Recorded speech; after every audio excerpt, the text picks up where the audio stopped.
मंडळी, ह्या वर्षाचा शेवटचा आंबा असेल. आजची तारीख आहे 20 जून. खरं पाऊस पडला असता त्याच्या अगोदर सर्व आंबे संपले असते. आहेत, शेवटचा आंबा आहे. आणि शेवटचा आंबा कापण्याची पद्धत बघा आमची कशी आहे ती. म्हणजे मुलांना असं दाखव रे, जवळ जरा दाखव रे थोडासा. हे बघा, अशी करून ही पद्धत आहे आमची जवळ घेऊन कापण्याची.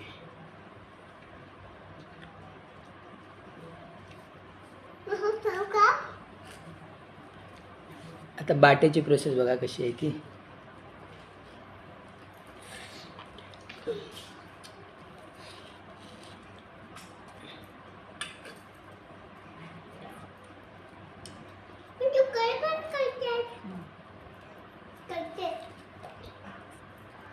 चला म्हणजे शेवटच्या आंब्याची लास्ट शेवटचा कोण झालेला आहे. जगू वाचू पुढच्या वर्षी आंबा खाऊ आपण आता.